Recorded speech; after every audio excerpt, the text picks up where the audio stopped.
Happy Sabbath, church. It's my pleasure to introduce our speaker this morning, and who will also be our speaker this afternoon, Pastor John Aitken. John Aitken was born in Glasgow, Montana. After a few years, he moved to New York City when his father became a pastor of the Manhattan SDA Church. John has always loved being with many cultures and mindsets. John graduated from Garden State Academy in New Jersey. That's the same academy that my wife Sharon graduated from. He was called to the gospel ministry while working in Hollywood, California, as an assistant director of photography on a film. That is when John finally decided that he would become a minister of Christ. John graduated from Southwestern Adventist University in Texas with a bachelor's degree in theology and a minor in biblical languages. While teaching Bible at Aitken International School in Bangkok, Thailand, John met the love of his life, Anna Godoy. Anna was a missionary teacher from the Philippines, teaching business English. John graduated from Andrews University Theological Seminary with an MDiv in theology with an emphasis in biblical languages. John has pastored in Texas, Oregon, Southern California, the Southern California conferences, and he presently is a pastor of the Livingstones and Sunland Tahunga SDA churches in the Southern California Conference.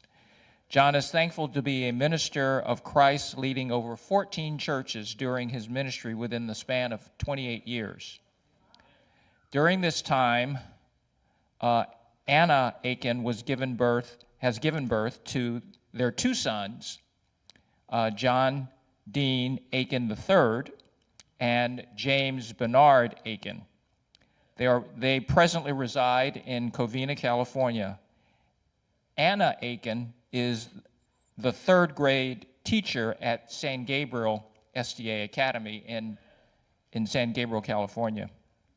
His son James attends La Sierra University, and his son John III is finishing up his MDiv from the HMS Richards Divinity School at La Sierra University. He is a pastor as well.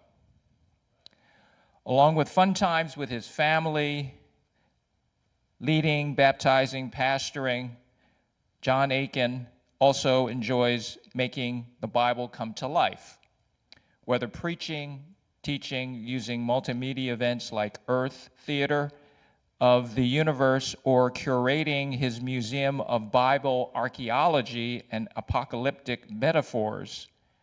John also develops and currently uses his visual and creative Bible study program to prepare people for baptism. Though his focus is toward children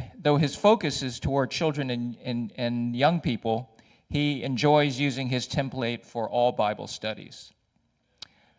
John always hopes and prays that the Bible may come to life in the minds, hearts, and imaginations of anyone that he meets. Yes, you can give them a hand. I'm okay with that. Sorry for showing you my bald spot. I noticed on HD as I was getting up here. I said, Anna, where's my toupee? Anyway, never mind. One day it'll just all be, just get the shaver out and it's over. And then I grow it here, right? So anyway, I am so glad to be here. And I am going to try my best not to bore everyone to death. All right? Because you know this subject material can get interesting, but at the same time, it can get long-winded. So give me a second here. And I got to have the little Indiana Jones box going here. Yeah. There we go. Now you can see, hopefully it doesn't fall. I didn't want this up during the song service because everybody would be thinking about this stuff. You know, I know when I was your age, I was like, hey, listen, man, I want to mess with that guy. Wait, now, just a second. Let's see, can he stand here? There we go, there we go. Probably right as I get to the most important part, he's going to fall. And that's just typical. All right, we got a couple, and there are reasons why we have these guys here, because we're dealing with something very, very exciting today called carbon-14 dating. When I said I'm going to go to church, I said, I can't wait to hear about carbon-14 dating. Don't even get me into that potassium argon. But, you know, the whole point of this today is what we got to do is break it down and understand it. Because, you know, we hear a lot of stuff. And we have to realize that oftentimes we're boxed, just like that box right there. Is that, we Christians are put in this box oftentimes. In that box you have faith, but then there's the real world out there. We deal in reality, science. At the end of this today, I hope you will understand one thing, that it takes as much faith to believe in that as this. Let's start moving forward. There's a little video. Now we've got a long presentation here, and I'm gonna go faster in it sometimes or slower, but realize I'm using the meter here. So let's take a look. I think there's a video here we're gonna listen to for a second. Did I turn it on? There we go. And 3, 2, 1. A couple of presentations ago, we presented the subject of the origin of the oceans. It was there where creationists felt they had a fairly strong case in talking about the Genesis flood, explaining rather well the fossil layers and sedimentary rock that we have in the world. Today we talk about the origin of the Earth. And we're talking about the age of the Earth and the way that science today uses methods to date the age of rocks. Here is a place where evolutionists feel they have a strong answer, a strong point to make. Right now, we're going to take a look at that evidence, and I'm going to hand everything over once again to our local hosts. And again, thank you so much for coming.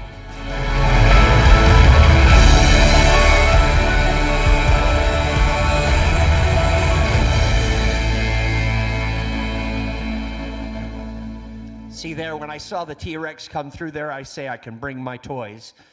So, Stan Hudson, I'm glad he got things under control here, and we are heading into session 5, Origin of Earth.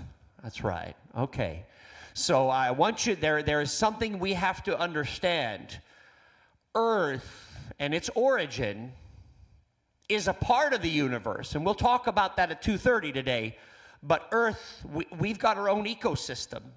So there's a whole different ball of wax we're dealing with. As you know, if you have a closed setting, like let's say you put something, have you ever heard of time capsules? You'll stick a piece of paper in there or stuff different things, and you stick it in the time capsule. The Earth changes around it, and then you find the time capsule, and it's encapsulated with its own timeline.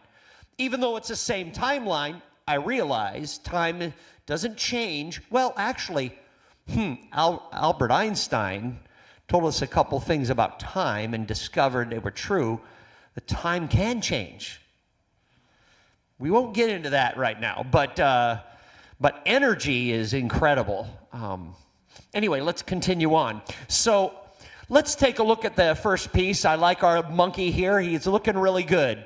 He looks almost like me. The most widely used mutation rate for whatever that word is, human mitochondrial DNA, relies on estimates of the date when humans and chimpanzees shared a common ancestor 5 million years ago. That's nice to know. All right, let's continue on. Most concerned with the effect, this is, now there's a mitochondrial. Now this is mitochondrial DNA is through the woman. And we actually can, it's almost like, interestingly enough, in Judaism, the religion of the child or the presence of the child is not through the male, it's through the female. It's kind of like the book of Luke. In the book of Matthew, it goes to the genealogy of Joseph. But then Luke takes it the other way. He does the genealogy through Mary. So, sometimes people say that Christianity is, patriarchal. Yeah. In some things, it's matriarchal in other things. So, again, let's not put us in a box. The Bible's not in a box. It makes its own world. It makes our world. So let's continue on. So you're going through this mitochondrial DNA, and there's an estimation that it was 200,000 years ago, between 100, I like how we throw years around. It's kind of like government spending. Billions with a B. Oh, that's just a little bit. Well, it's only because we heard it so much. Trillion, what does that even mean? I think the amount of zeros in this room, mamma mia. So, but if you throw enough numbers at somebody, their brain will turn off and we'll just say, whatever, man. You got it, baby. You deal with it. Let me go get something to eat. That's basically how we operate as human beings. So using this new clock, she would be a mere 6,000 years old? Yeah, okay. So we're basically looking at that mitochondrial DNA. Everything in age has to do, and the glasses here, and I'm sure you've seen it before, how do you see something? I'm going to get at that a couple times, how you look at something. Different kinds of, it's my glasses, I have weird eyes. This eye here is pretty bad. It's got a major astigmatism, meaning that it's not round. It's like an oval a little bit. So at night, I see all these, like, when I'm driving on the road, you see all these fractals. But this eye's really good. And so my glasses, I'd always get headaches because my eyes saw differently. Trying to focus on something, my glasses are there to get my brain to see both correctly. So glasses are like that, to kind of try to focus things in. But if you get a bad pair, have you ever had a pair of glasses that was like the whole world look round and you can't walk? Or a pair of glasses that just straight up made you blind when your eyes were good? Okay, sometimes it's how you focus what you see. That's very important to what we're doing here today. So this guy, he looks real exciting, isn't he? How'd you like to wear something like that? Yeah, Pastor John should come in with one of those. By the way, Pastor Eustace, you're online. Miss you, man. I hope you get better soon. Good guy. I'm the second, and he's the third, so we're in the same family. Don't we look alike? I like that better than him. He's not sure he wants this in. Anyway, never mind. So you see that long chart behind Reverend Usher. He came up with an idea that the Bible, based on the genealogy in the Bible, genealogy from Genesis, genealogy then from, as it moved on then in Exodus, there's one in Exodus, not much. Then you get through the genealogies in, not Leviticus, but Numbers. Then you get a genealogy, a couple of those in the Chronicles, and you put it all together based on years and things. He measured it back to 4004 BC. October 29. I don't know how he got that date, but I'm thinking he was looking at Day of Atonement or something like that. And now, that chart is really a good chart, but we don't actually know all of it. But what we do know is a general idea of how long. We as Seventh-day Adventists have a lady named Ellen G. White, and she said the earth is around 6,000 years old. She said around 6,000 years old after her study and all that. So the word around is very important when it comes to time, because we are not saved by knowing the date. But all of a sudden, when you get into millions and billions of years, that's when it gets complicated, right? So then along comes James Hutton. He's another guy that looks very happy. So everybody kind of looked like that back then, you know. You ever see those old photographs where everybody's like this? You know why in the pictures they had to be like that? Because it took so long for the light to burn into the film. Back in the early days, they had to sit there. So the easiest way to do it is don't smile, because your smile changes. So just have it in the position your face is locked in. It'll stay. That's why some of the pictures you see is a little bit like, whoa, fuzzy, because they moved a little bit. So today we have cameras that can immediately, bang, you can pull in light. In fact, we have digital cameras that even can guess, and AI that can guess where things are. And so therefore it creates an image for us. But back then there wasn't that. So you got that. And this guy's sitting there waiting for the artist to paint him. So you get in a position that's easiest to be seen. And sometimes we don't realize that culturally. We look back, everyone was angry. No, it's just different culture. And they were trying to work things out. No matter where you are in the world, culture matters. And so the father of modern geology, he proposed a thing called, I'm sorry for the camera back there, Vince, you're working it out, man. I move around a lot. He proposed uniformity. What? It's a very important word, and we're going to look at that very quickly, because the basis of all science is uniformitarianism. So the Earth's surface has been altered only by current observable what? Not a Hutton, James Hutton. And not a what? Not a flood, he said. Okay. He said, in his theory of Earth, we find no vestige of a beginning, no prospect of an end. Okay, so basically we are here. This is what he said. We are here. It doesn't really matter where we came from or where we're going. We're just here.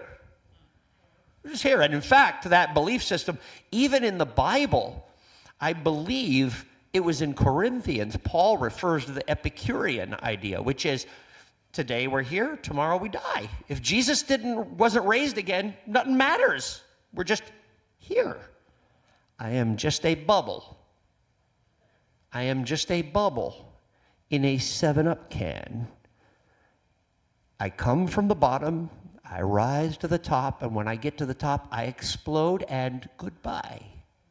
Never to be seen again. That's the idea. And uniformitarianism is the way you come to this concept, because everything is exactly the way it always has been. Now let's take a look at this. This is some modifications I did here. Take a look at this uniformitarianism. So here is I believe it's Britannica, explains it. Let me read it here for you. Uniformitarianism. In geology, the doctrine, notice that, doctrine. How do you like that? Kind of a biblical religious word there used in science, huh? And they say we're the faith people. All right. So a doctrine suggesting that Earth's geologic processes acted in the same manner and with essentially the same intensity, listen, same intensity in the past as they do in the present, and that such uniformity is sufficient to account for all geologic change. This principle is fundamental to geologic thinking and underlies the entire development of science of geology. In other words, it's going to come on, there it is, boom, everything is the same today as then or whenever. Now let me ask you something. I'm thinking about it in my office. And my friends here are thinking about it. Has everything always been the same? Oh, my dinosaur fell over. See, that's something that just changed. CO2. Have we risen or dropped in the last few years? That affects carbon-14. You know that? We're going to see a video in a moment. To understand how carbon-14 is here, there are effects of this world that are around us that change for better or worse. Actually, it's interesting because the more carbon there is in the atmosphere, a lot of times we worry about it, but you know the last 20 years the earth has greened more. Do you know that? We've actually greened more. I know it's, I'm not going to get into politics because politics, sometimes they're 50 years behind reality. Okay, everybody's always fighting a case with somebody a long time ago, right? In politics, because you have to, in politics, you always have to hit the common denominator, right? So you're dealing with science books from 1945, right? But in politics, oftentimes it's the green. But if you were really green, actually you'd want more CO2 because it makes the earth greener. And that's one of the things that is happening on this earth. Take a look at studies. The greening of the earth has been happening. More green is coming. Now it does create negative, just like everything creates negative. In fact, I will tell you, the earth is getting warmer, especially since the flood. But anyway, all right, so let's continue on. So I'm thinking, is everything today what it's always been? So can we take a snapshot right now and say, it's always been this way? No. It makes no sense. If you think about it, just think about it with our brains. And I know scientists will come up with a lot of different, theories and things, and that's nice. You get dizzy. It's not to say that it's bad. It's good. But we don't know. We don't have anyone back in the day with video cameras, right, to see it, what happened. So principles of geology was coined. He imagined the earth perhaps millions of years old. This is Charles Lyell in the 1700s to the early 1800s. And in fact, I believe it was his principles of geology that started to set up. Charles Darwin was one that got the idea. It was called deep time, the idea of deep time on the earth. Because before then, it was a very Christian mindset that God created everything, don't ask any questions. But the problem is Copernicus came along. And Copernicus says the earth revolves around the sun, not the sun around the earth, right? He was burned at the stake by the church for daring to say such a thing. And that was the beginning of the end of science, church science. You know what I mean? So we found out Copernicus was right. And so the baby started getting thrown out with the bathwater. The hard part is to be able to see the center of what it really is instead of flying to the left or flying to the right all the time. Truth is somewhere in that middle part.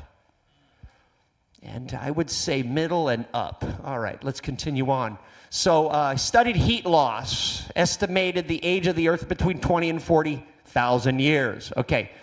Then there's Ernest Rutherford, the father of nuclear physics. He developed experiments into radioactivity. This brings us to carbon-14. Very exciting work, right? So, currently the accepted age of the earth is 4.55 million years. That's the accepted, presently scientifically accepted.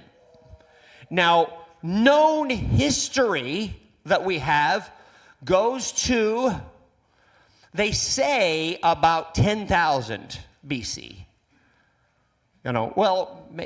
There's also another thing that's 10,000 years from now, but 10,000 BC is many scientists like to use that. But this is very heavy time zone, right? And the reason why you have to have it that deep is because if you believe that we evolved, you got to have time. Because there's no other option. Let's take a look here. How do they know this? How do they know is 4.55 million years? I mean, where's the camera that was taking pictures of it? Where's the recordings? There's nothing.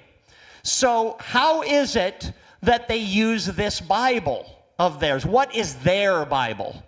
And when we say Bible, what is their rule? The word, you ever heard of the word canon? Not to shoot a cannonball, but canon. A lot of times in popular culture, you hear canon when you're talking about, like, you know, Star Wars, Star Trek, things like that. What's the canon? Oh, this one's not canon, that one is. It's the same thing with the Bible. Which books of the Bible are the ones that actually are the books versus the ones that someone made up? Is the movie The Robe that was made in 1947 or 48, is that film The Robe, actually, does it belong to the Bible? Say, you know what I mean? That's what early Christians were worried about. That's why the Council of Nicaea, they tried to figure out what are the real books. What are the ones God actually spoke through versus the ones that people just wrote and made some money and everybody started accepting because. So that's what's their canon, what's their Bible? Well, their Bible is this. It's very exciting, isn't it? In fact, here, I'm not going to move forward, but I'm going to show you. This is from, in the museum, I have this here. The geological column. This is the geological column. It's very exciting. And you'll find the smallest little single-celled organisms are at the bottom in the timeline. Why? Because the bottom of the geological timeline has very small items in it. Very small single-celled creatures. And then it slowly moves upward out of the sea. Out of the sea. And you must understand this, because there's a couple barriers in it. There's a cataclysmic barriers. We're going to get to that. I'll show you that I added some things on this geological timeline. Let's take a look. You probably aren't quite understanding exactly what I'm saying yet. Do I have a thing on here? Oh, I can't really point. It's an LED TV, so I'm just going to point with my finger. Take a look at the Precambrian. See that? Down there's where the little guys are that are in the water. Then it goes up through. Wait, there it goes.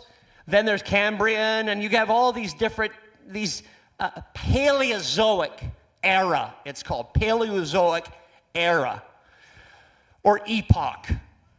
And then you have, you see the black line there?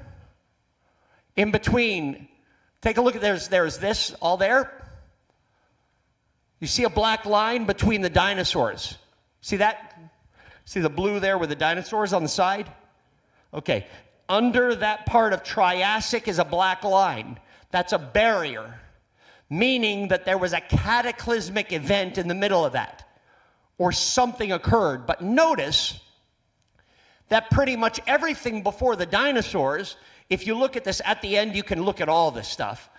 There actually is plants and ocean life.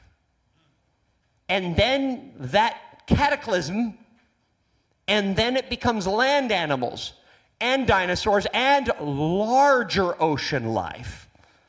I don't have my Mesosaurus here. I could have my Mesosaurus floating around, or different things. These different creatures, actually the megalodon, huge great white shark, a gigantic great white shark, is found in this area. And then you get to Jurassic. We all know Jurassic, right? Because Jurassic Park. You can't forget that.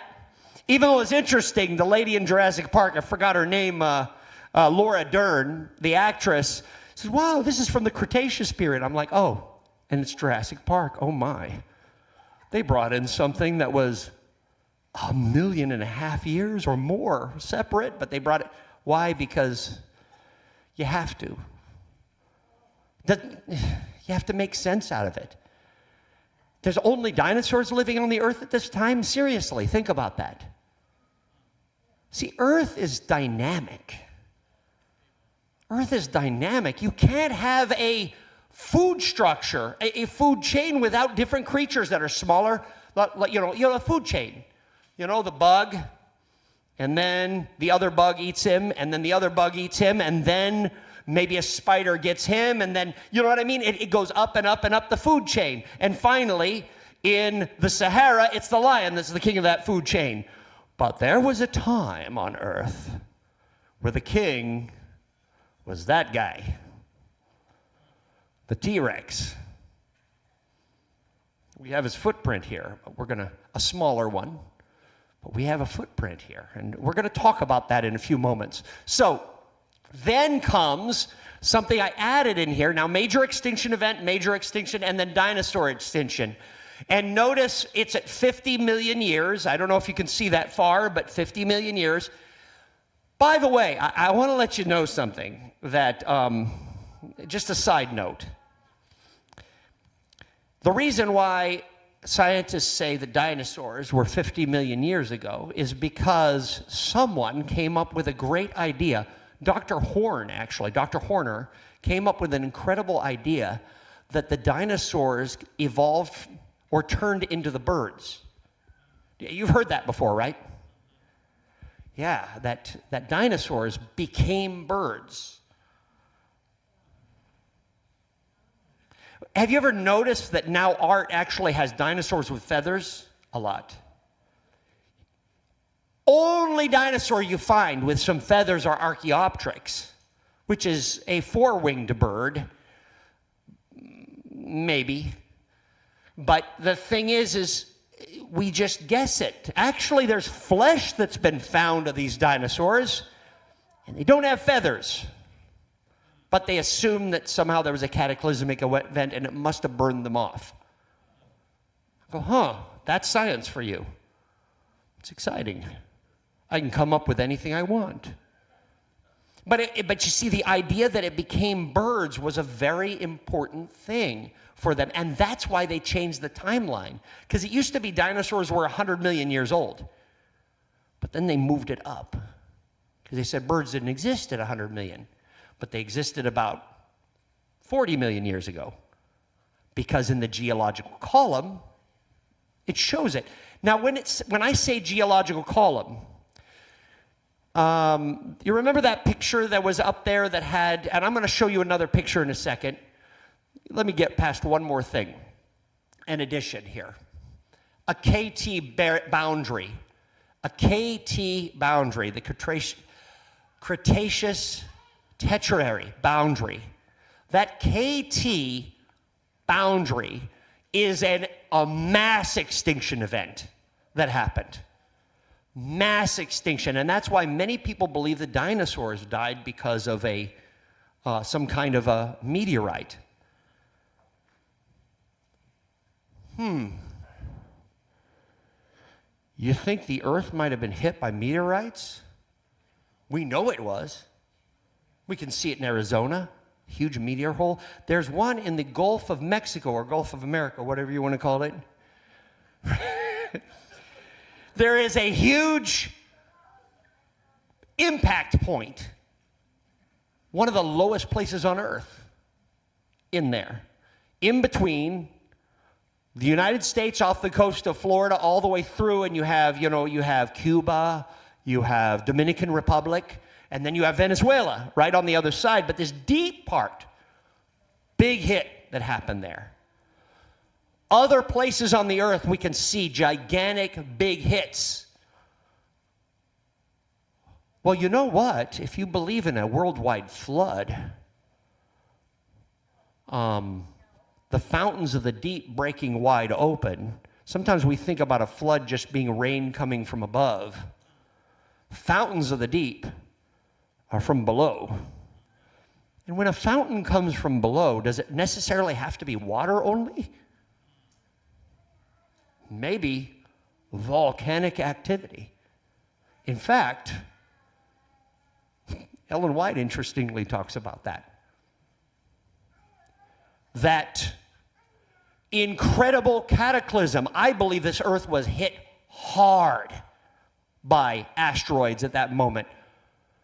And in fact, the earth changed its structure at that point. Now I'm getting way outside of this, sorry.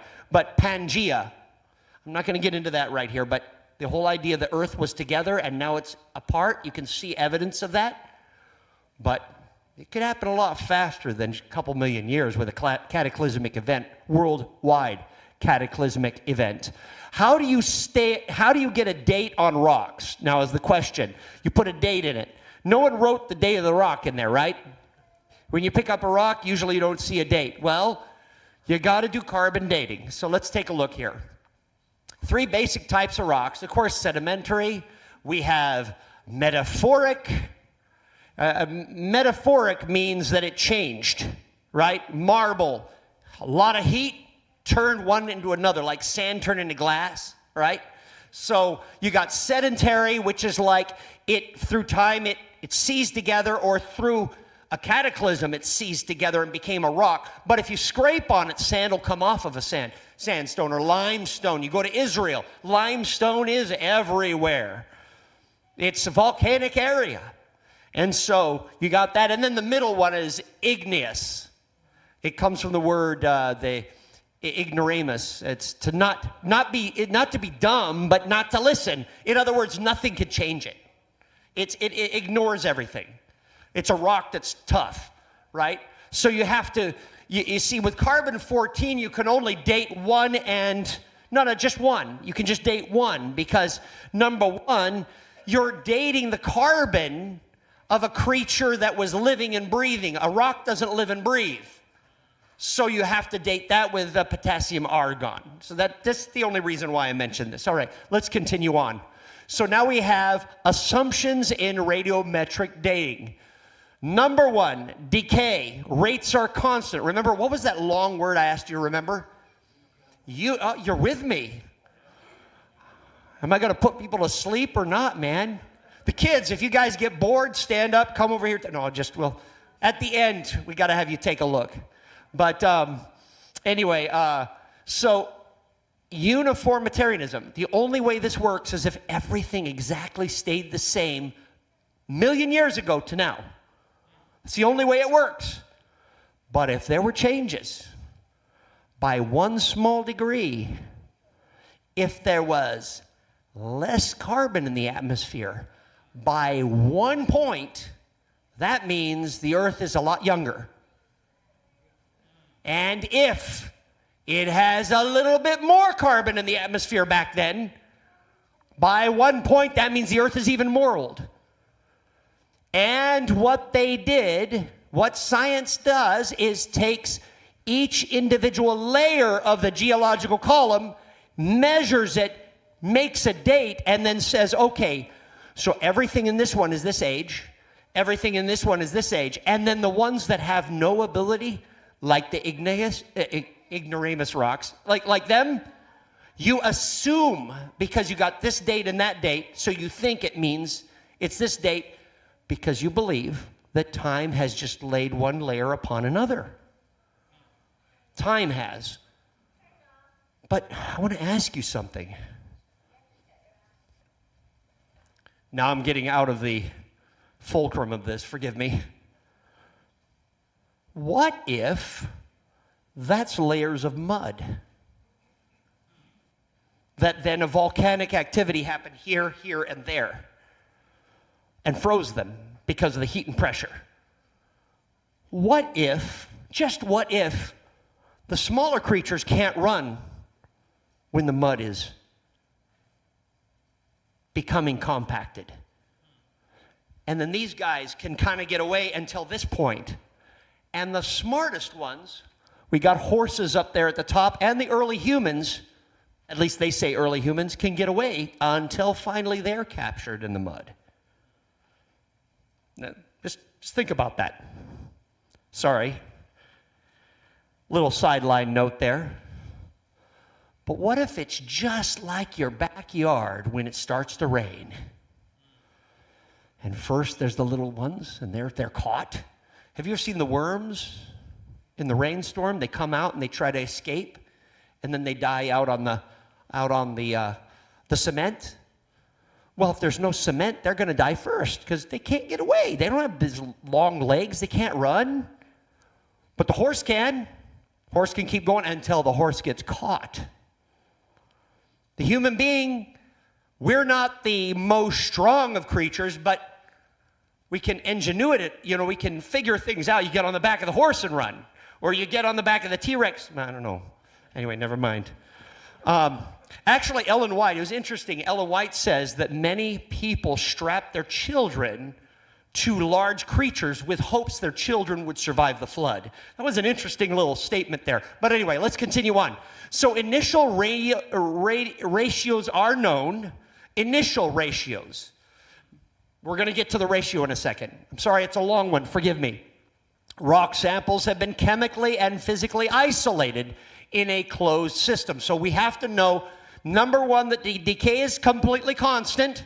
There's no change, uniformitarianism, everything's always been exactly the same. That initial ratios we know because back then would be the exact same ratio as today.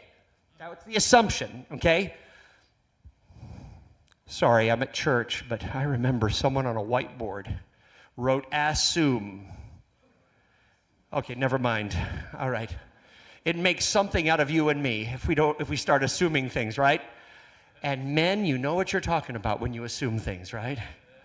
Yeah, when you're married and all of a sudden you start arguing and you've assumed so much. All right, so it's only men since I'm a guy. All right, so rock samples have been chemically and physically isolated. In other words, there's nothing that changes. It's not dynamic, it's static. Everything was exactly the same way forever. It's the same basic concept of uniformitarianism. So now, we've got the radiological times. What I'm going to do is move through this very fast because I've got a video, and let's see if we can move. There we go. Half-lives. Okay. Half-lives are basically, for carbon-14, 5,740-some-ish, give or take. A few hundred years, right? So that's a half-life, and it goes through, and I'm not going to go through this because you're going to see a video that'll kind of explain it in a way that's easier to understand in a moment. Carbon-14 dating is the method for organic materials. All right, I already said that. C14. Sorry, guys. So now let's watch this video. Are you ready with the sound? I downloaded something from YouTube, and we'll see. It's one of those AI readers. How do you like those? Carbon-14 is a radioactive isotope of carbon with a half-life of about 5,700 years. It is useful in dating archaeological, geological, and biological materials up to about 50,000 years old. Only about 50,000. Okay. Here's how to use carbon-14. Collect a sample. The first step in using carbon-14 is to collect a sample of the material you want to date. This can be anything from wood to bone to cloth. Isolate carbon. Next, you need to isolate the carbon in the sample. This can be done by burning the sample and converting the carbon dioxide that is produced into pure carbon. It takes burning. Count carbon-14. Once you have pure carbon, you need to measure the amount of carbon-14 that is present in the sample. This is usually done by using a technique called mass spectrometry. Calculate age. Finally, you can use the amount of carbon-14 in the sample to calculate its age. This is based on the fact that carbon-14 decays at a known rate, and so the amount of carbon-14 remaining in the sample can be used to determine how long ago the organism that produced it died.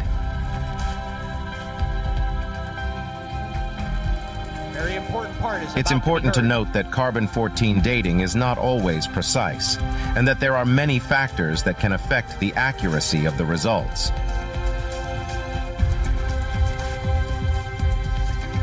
However, it remains an important tool for archaeologists, geologists, and biologists looking to understand the history of the world around us. Okay, now, did that make sense to you?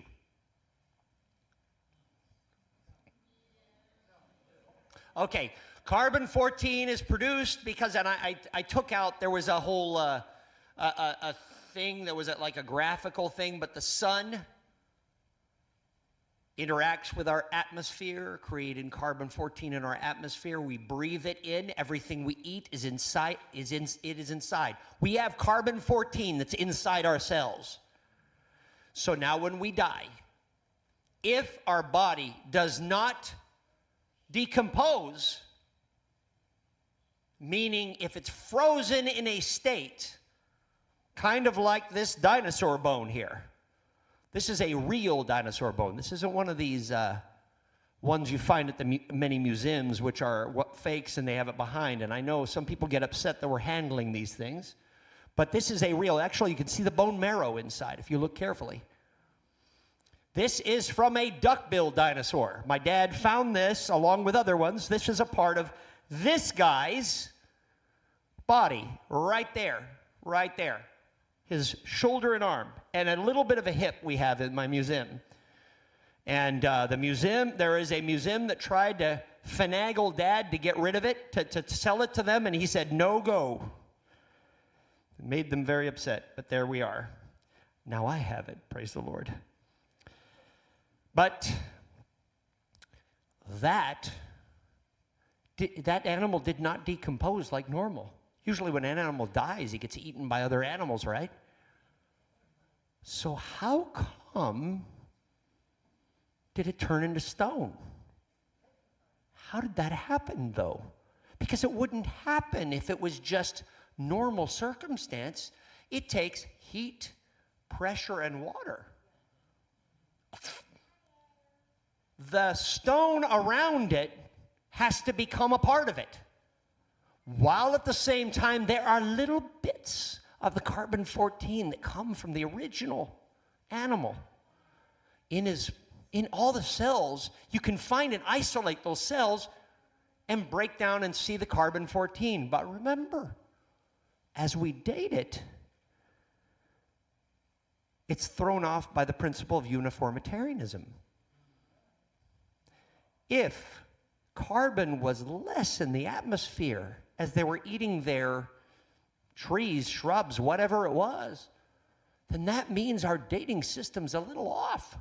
Doesn't mean carbon-14 dating is wrong. It's a good dating method. But what are your control? What are your control parts? What are the original? What is it? What was the original carbon in the atmosphere? We don't know. There's no scientist from 2,000, 3,000 years ago that says, well, this is how much carbon is in our atmosphere today. Plato didn't say that. Aristotle didn't say that. And for sure, Moses didn't say that. They just said what happened, right? Remember that. So, now, here are some little bits. You're going to have another video here, which is kind of funny, actually. It was trying to be funny. Some of it's funny. I don't know. Some of it isn't. But let's take a look real quick here. Another little side note. Okay, before that, volcanoes eject lots of carbon, C12, into the atmosphere. This can lead to more C12 in plants and animals, giving a false and what? Older. So in other words, beyond the original carbon, how much carbon was actually in the atmosphere through the sun, throwing off the rays into our atmosphere, depending how our atmosphere was. What if the atmosphere was different?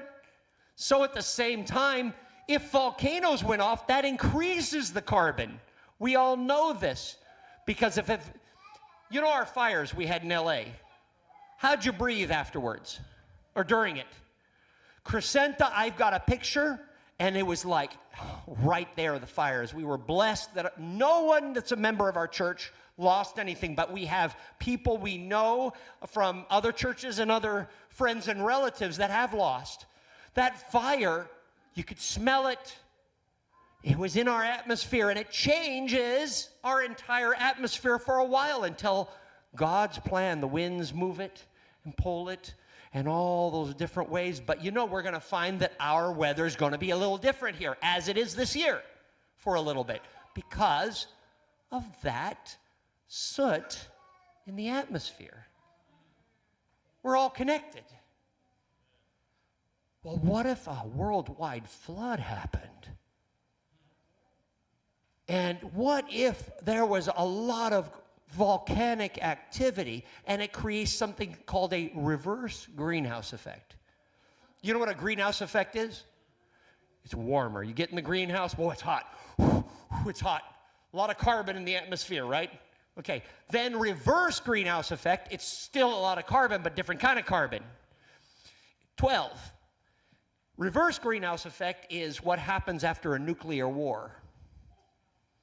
And now the sun cannot penetrate the earth, and now it becomes a gigantic ice age. Isn't it interesting that after the flood, where civilization found its cradle, was it the hottest place on earth? Iraq? Babylon? The Tower of Babel? Right? In the Bible. I'm talking Bible now for a second. But actually, it's not just Bible.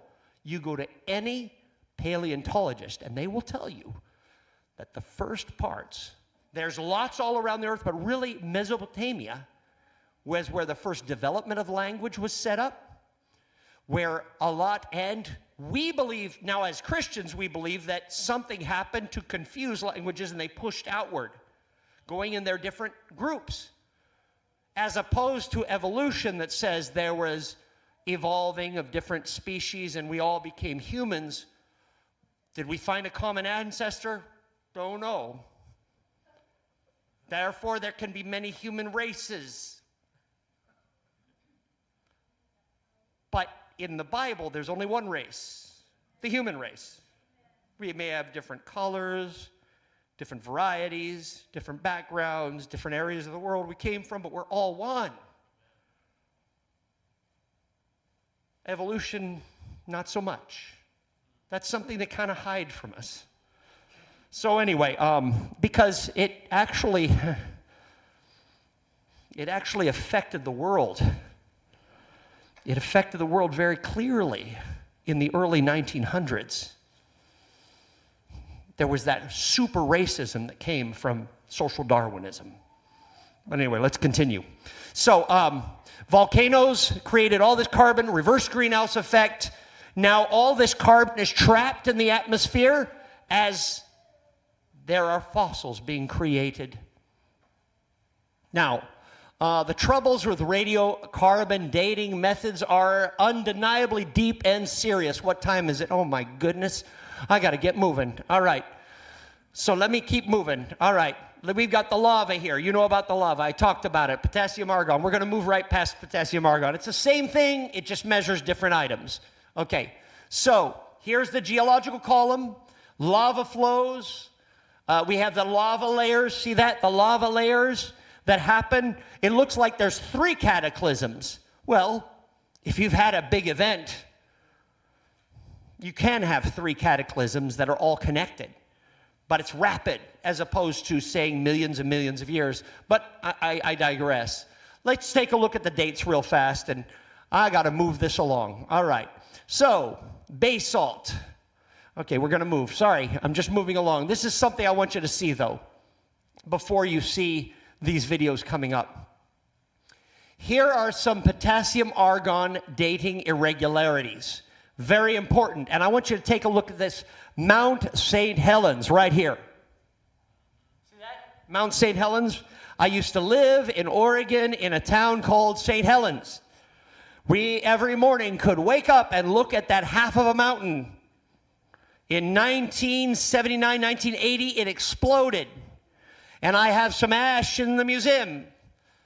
And there was a lake. There is a lake called Spirit Lake. Spirit Lake has trees in it that are petrified. And they are, according to this dating method of carbon, radiocarbon 14, they are 2.8 million years old. And yet, we have pictures of them growing in 1978.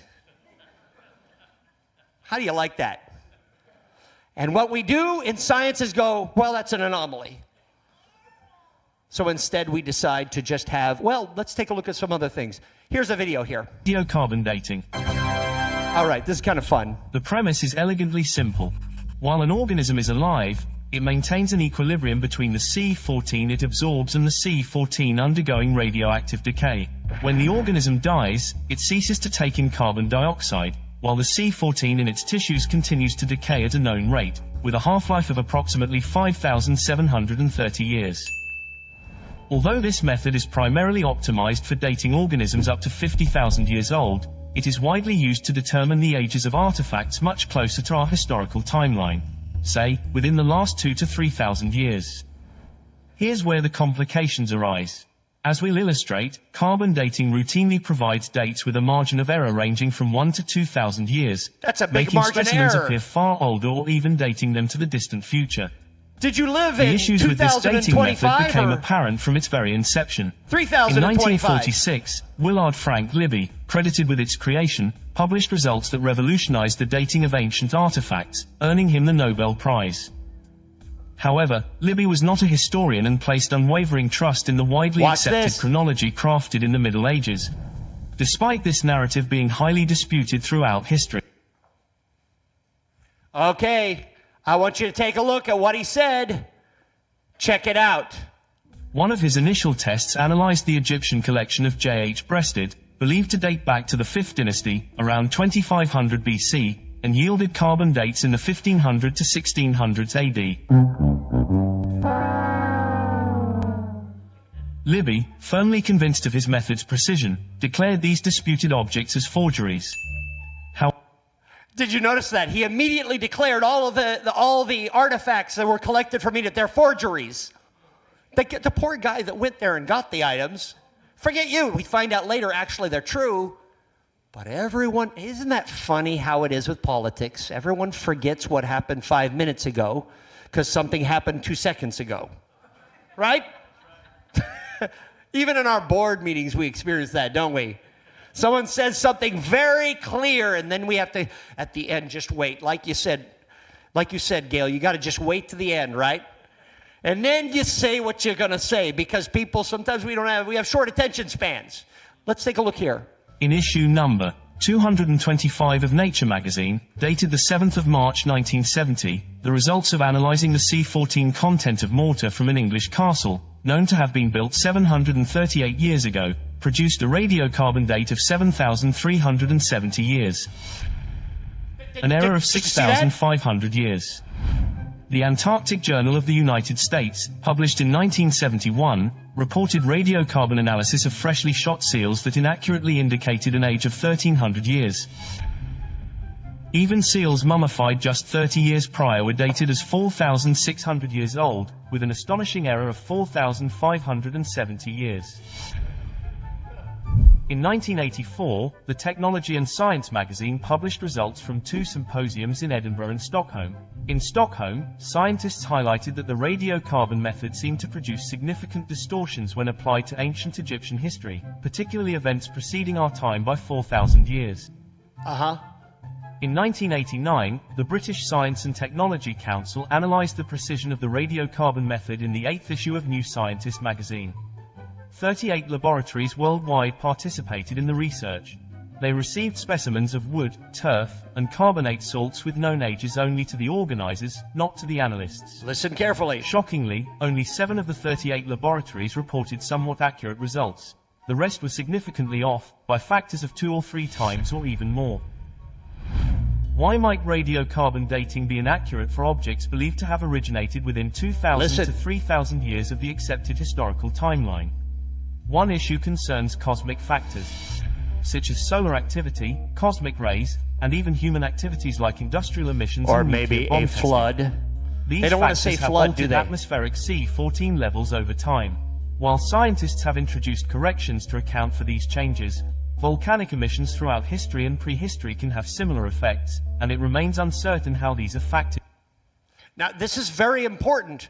You must understand. By the way, did you like that castle, the mortar that was used in a castle? Because when you're dating something, you're sometimes not dating the actual bone. Maybe you're dating the thing that went into the bone. Petrification. Rock is petros. Petrification, it becomes a rock. So you got some dates that might be off. We try. We try. But in the end, we don't have the guy with the video One of his camera initial back then. tests analyzed the Wait, Egyptian collection. Wait, let's go back. In Let's issue keep going. number Go forward a couple. 225 of Nature magazine. Did I do that? Yes, I must have done that. Okay. This is going to, I'm looking at the time, and I'm saying to you, I'm dying here. So, and I know it's lunchtime soon. And I do know reality. All right, let's continue. So the dates for dating the Earth. Living fossils. Evolution is based upon the idea that all the fossils existed back then, but not today. Let's take a look and see how right we are. 1938, British Museum was exhibitioning a display of a fish called a coelacanth. Thank you. Did you see that word? How do you say that? Coelacanth. Coelacanth. You want to hear it again? No, never mind. So this fish didn't exist. And they said, this is our fossil that's from 400 million years ago. But look, he has two little dorsal fins that are interesting. Let's take a look here. All of a sudden, along comes a woman. In the Coromo Islands, a specimen was discovered in December of 1952, between 38 and 75. 84 specimens were caught and recorded, and afterwards they were probably eaten. Look at that. Fish exists today. So in other words, wait, I thought evolution meant that it goes and you have the next one and the next one and the next one. There are living fossils. And that's what my son says every day. Dad, you're a living fossil. All right, so let's continue on. Sorry, just kidding. I made that up just in case you, all right, never mind. All right, so by the way, another living fossil. Ever see these crabs? Who graduated from Garden State Academy? All right, there you are. Okay, we see these king crabs all the time over at Atlantic City. You see those guys sitting around on the beach, and they stink, by the way, because they're dead, and they, never mind, just throw them back in the ocean. But that guy existed 400 million years ago. Same thing. Same thing. And they say, well, it's just a relative. Yes, I know. Now, by the way, I can go through all of this, but I want you to think about something real quick. If you're a scientist, just say if you're a person like you are, and if you don't believe in God, what options do you have? If there is no God that created anything, but yet you're here, either you say, I'm just here, I don't know, I'm agnostic. That's what it means, agnostic. I don't know, or don't care. Or you have to say, something got us here. And if there is no God, then we appeared here through some way. Natural selection. Natural selection. The universe is like a roulette machine. And in fact, you'll hear this from scientists that say, they'll say that, there could have been much better creatures than us human beings. There could have been so many more items than us that are so much more interesting, so many different creatures that are so much more interesting, but yet we showed up. And it's like this disdain for us. But if you believe that there's a God that created you,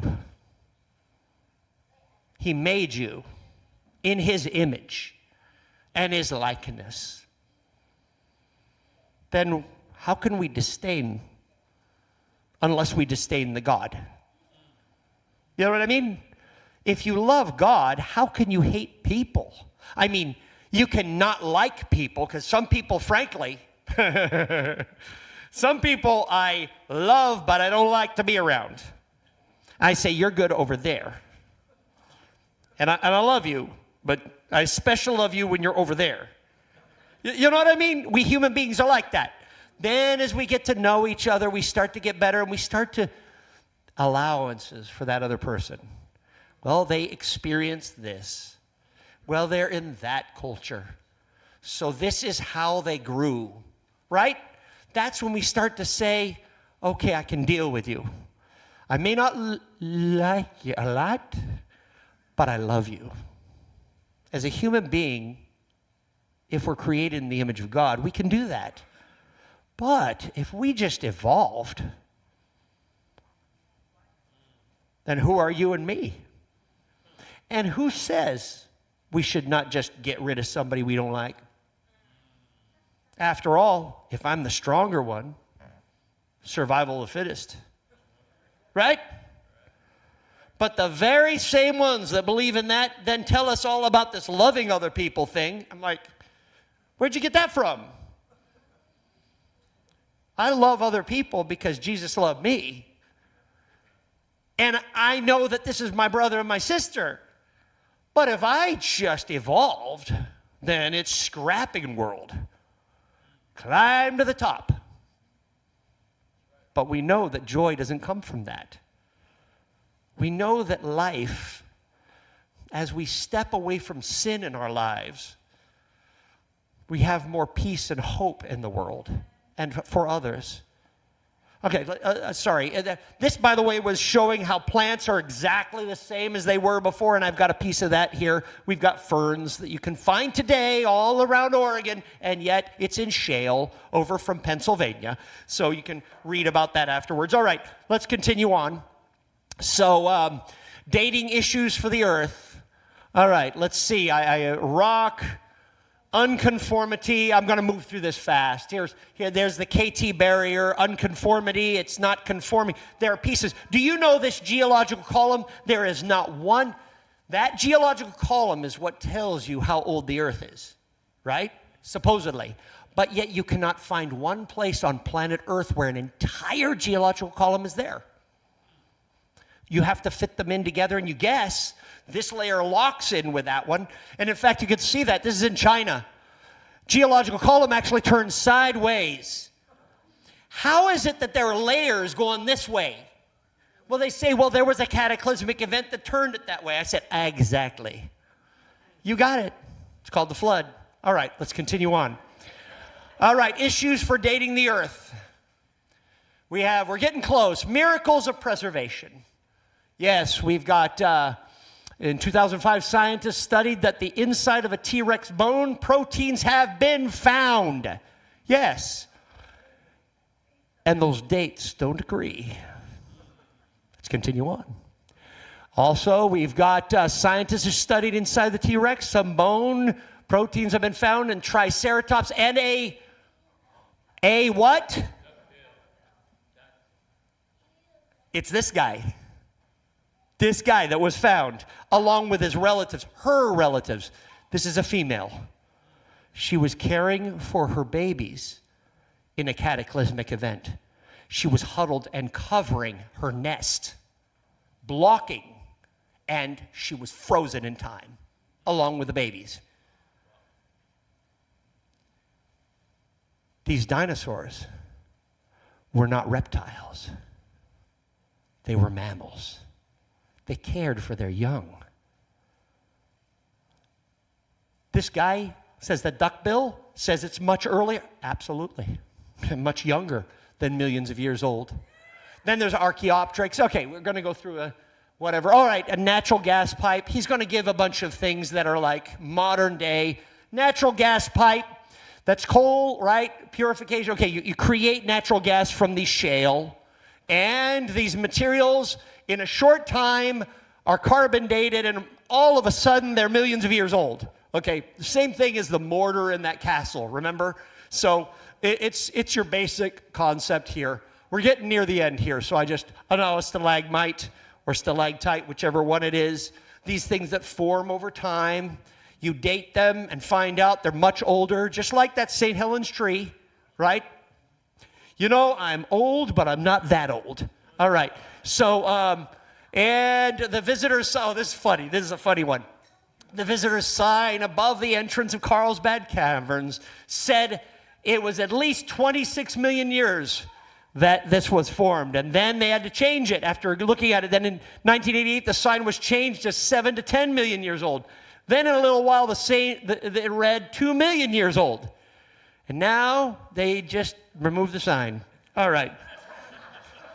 Uniformitarianism. This is a principle by which the only way we can figure things out, but the truth is we just don't know what's back then. But there is something we have. It's called the Word of God, the Bible.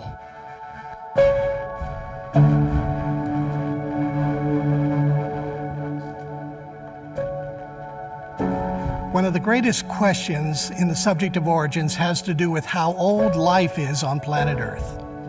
Evolutionists tend to think billions of years. Creationists tend to think thousands of years. Some of this boils down to the subject of how old are the rocks.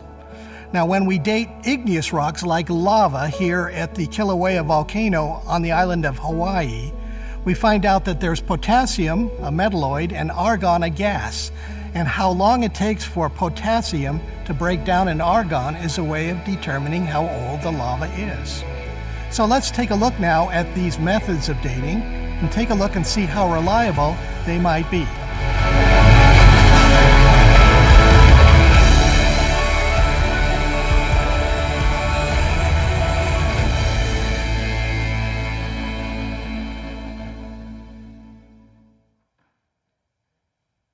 In my view, what is the biggest challenge for a creationist model scientifically? I would say probably the issue of dating, the issue of the age that is attributed to rocks formations, or the time that is actually required for particular geological processes to occur. Therefore, that area, I think, still presents a lot of challenges, and it's something that we need to study, and we are interested in understanding more. Well, radiometric dating actually is a group of dating methods. It's not a single method. It basically is trying to use radioactive elements. Those are elements who are gradually changing into some other element, and using that to measure how much time has passed. You could think of it sort of like an hourglass. And in fact, people from many different perspectives have used that illustration. The hourglass starts out with parent element at the top, and then it runs through a small area which allows a measured amount of parent element to change into daughter element at the bottom. And if you measure the amount of parent element and you measure the amount of daughter element, you might get a time out of it. Now, of course, there are all kinds of problems with that. One of them is that you don't know for sure always exactly how much parent element you started out with. So one of the questions is, has the carbon-14 in the atmosphere been constant over time? And in fact, it has not. Everybody recognizes that it's varied. So that depends on the amount of cosmic rays that hit the atmosphere. It's related to the Earth's magnetic field, the shielding from the cosmic rays. And so the carbon-14 community has developed methods of calibrating using tree rings and other methods to estimate what the true age is in comparison with the carbon-14 age. And so carbon-14 is generally accepted by everybody to work quite well for the last few thousand years. The further you go back, the more uncertainty there is based on the calibrations. The radiometric ages are often very difficult for me to understand in a short time frame. I've recently written a book chapter that kind of outlines my approach to these things.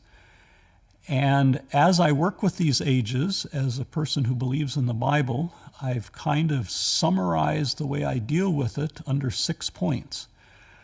One is, I look at the history of science and see that science developed within a Christian framework in Western Europe.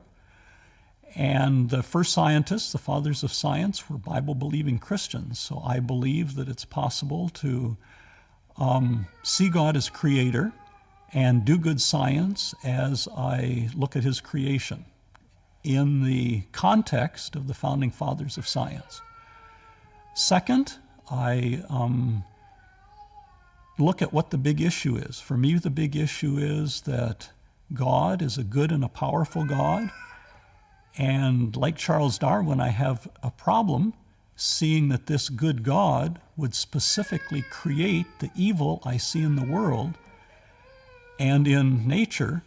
And I think that God wants to get the bad stuff over as quickly as possible. So the bad stuff will only be there for a limited amount of time. Third, I am anxious to do good science. So as I do my scientific research, I realize I'm studying God's creation, and I'm very careful with the data and not making claims from the data that cannot be supported. Fourth, as I look at the Genesis record, I find evidence for changes in rates. I find the evidence for water being a major geological factor. And therefore, as I do my geology research, I'm looking for evidence for changes in rates of geological processes, the effects of water on the processes I'm working on. The fifth, and probably one of the overarching pictures that I use, is I recognize my own human limitations, that God is so much greater than I am, that he has 1,000 ways to do things that I don't know anything about. And although I feel like evidence and reason is extremely important, I realize that there needs to be more than that, and God has many ways to do things. And finally, number 6, as I am working on understanding the natural world, and as I'm working on understanding on how it's related to the Bible, I find it very important to treat people well. And it's easy to denigrate people on one side or another, but I don't find that to be helpful. Sometimes I don't do a very good job of living up to that goal, but I do find that to be very important that I treat people well, both the people that I agree with and the people that I may not agree with. So, radiometric dating is a difficult topic, but I found that these 6 guidelines help me in knowing how to deal with some of the difficulties.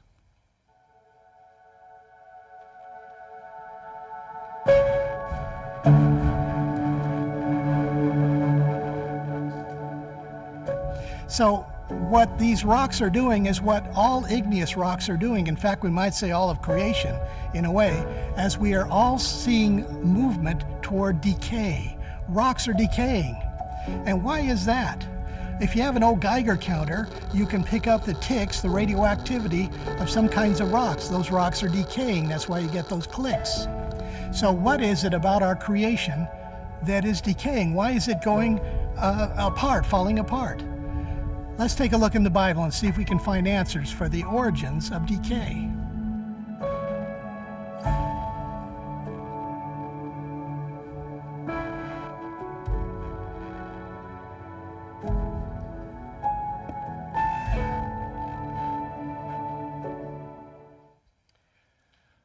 All right. Boy, it's time to eat soon here. I heard the call for eating.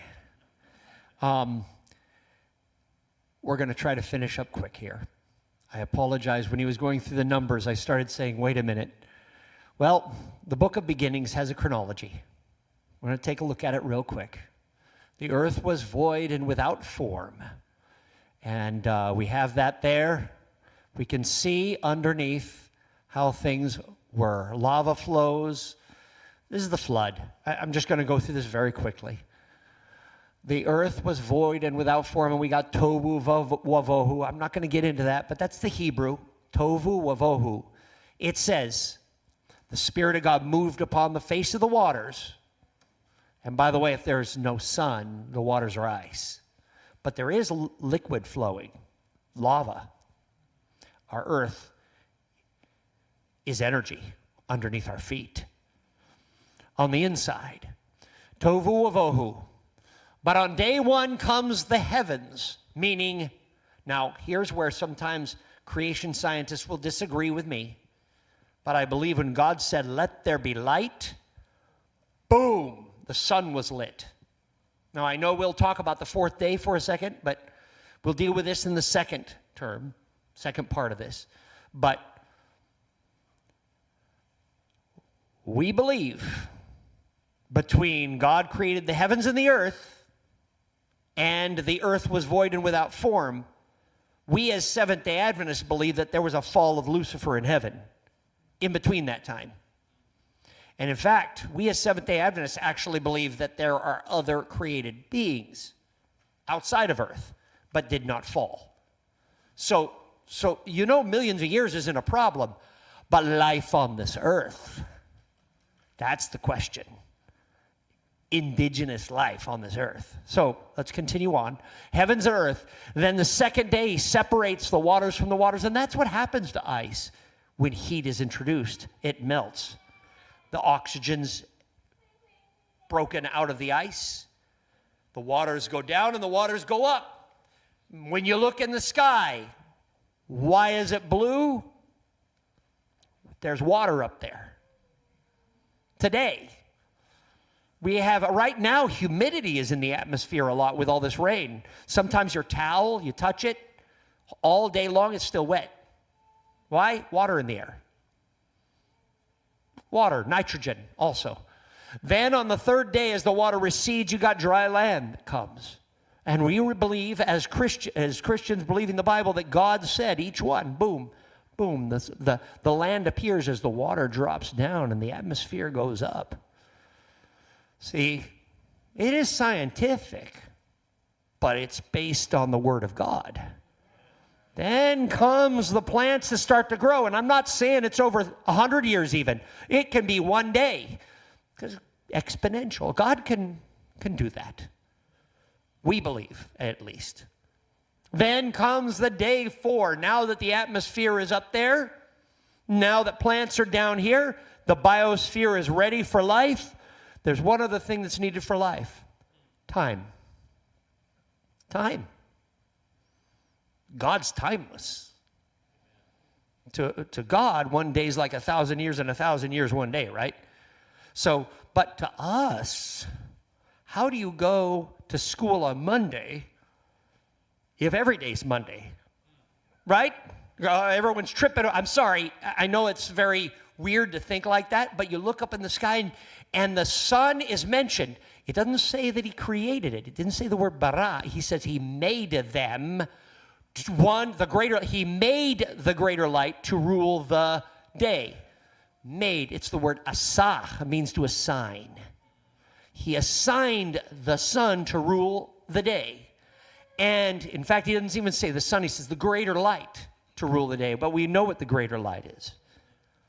And the lesser light to rule the night. And he made the stars also to be for what? Signs, seasons, days, years. The moon goes around the earth. As we can see how it changes, we can determine how many days there are in a month. Moon, a month. 365 and a quarter days. The earth around the sun. That's why we have a leap year, because 365 and a quarter. So every 3 years, all of a sudden you have 29th of February, which then calibrates us back. And so all of these things are set, and now life is ready for the fish in the sea that wing their way through the waters or wing their way through the sky, the birds, up and down, and then comes the mammals and the creepy crawlies, and eventually man and woman. He stooped to the soil and formed mankind. The word Adam doesn't just mean Adam. Adam means humanity, from the dust of the ground. And of course, we get in chapter 2, you get that whole thing of that personal touch. And also Adam found out he needed woman. He goes to nature and he says, man, I'm all alone here. And the chimpanzee, he's not my grandpa. He's not even interesting to me. And God says, see, you need a woman. And he forms woman. And he said, wow, all right, sorry. Bone of my bone, flesh of my flesh, you'll be a woman. So, we've got this thing, and then finally, the marriage occurs as the sun drops, Hashabbat, or rest. Because in this world, God was working and working and working like we work and work and work all day long. Then comes Sabbath. We need to rest. Now, I know us pastors don't get much rest on Sabbath. And Anna especially, she's a teacher, so that means she works all week. And then she also is working at my church. Right? But we have to have Sabbath in our lives. Why did he take so long? He actually didn't take so long. It's pretty quick. We've got all that timeline, this. I'm going to move through it fast now because we're almost at the end. Seventh day, we move on into, and there's God blessed the Sabbath day, and he hallowed it. Here is something that I got here that I put, there's a quote from Edgar Goodspeed. I love this quote, written back in the early 1900s. Taken together, the story of the 7 days is, of course, the story of the institution of what? The Sabbath, which is thus made to appear wrought. This is an old word, wrought, meaning that it's formed, wrought into the very fabric of what? So Hashabbat, Sabbath, is a universal. Sometimes we say, well, that's the Jewish thing. No, it's universal, man. In this world, it's work. And God says, stop and believe. It's a date with God and those who we love. The Sabbath was made for man and not man for the Sabbath, Jesus said. It's powerful, isn't it? Because of sin, though, there was a mar, there was a problem. Our first parents made a big mistake. And that is what created sin. Because of that, that came from death. Sin separated us from our loving God. And look at that sin. I put an I, uppercase in the middle. Sin is an I problem. I, me, mine. It's all about me, all the time, me. I. For the creation, this is in Romans chapter 8, was subjected to fertility, not willingly, but because, this is from not Revelation, from Romans, because of him who subjected it in hope, because the creation itself will also be delivered from bondage of corruption. For we know that the whole creation groans and labors with birth pangs until now. Have you seen it? We all are like that. We call out, God, I want something better in this world. That is God in you, working through you to reach you toward himself.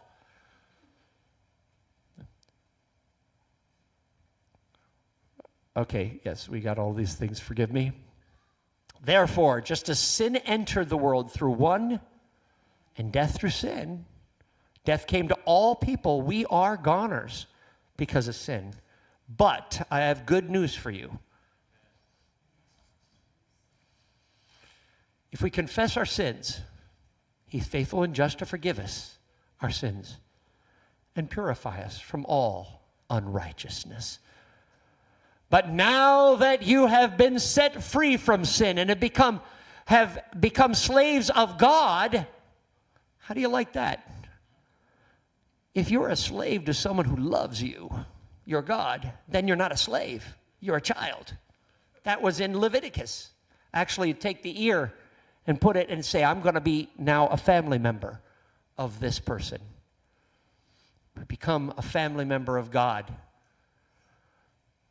But you have been set free from sin, and now you are children of God, benefit and reap the holiness that results from eternal life. I have even more awesome news for you.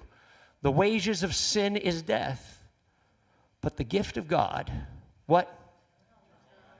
Through who? All right. So we don't even know what we should pray for, but we have groanings inside us that we pray. My friends, it's time to eat, I know. But in other words, God has been calling you all along, and you never even knew it. All of this nature and everything, all that we're going through, is because God's calling you to be a part of His kingdom, His family. He loves you so much. Yeah, don't lay your treasures up on earth where moths can eat them up, thieves can steal. Instead, lay them up in heaven. You actually are the treasures of God. Did you know that? In heaven, gold is worth nothing because we walk on it. It's the people walking on the gold that matter. I know, it's time to eat. So let's pray. Lord Jesus, there are many here who need to give their lives to you. Help us, Lord, to always give our hearts to you. Let us realize that no sin we have done, nothing we have done can separate us from you, neither height nor depth. You love us so much. Lord, change our lives, Jesus. Make us better people and change this world. And we look forward to you coming again because we want to go to that place, a place with you forever. In the name of Jesus, amen.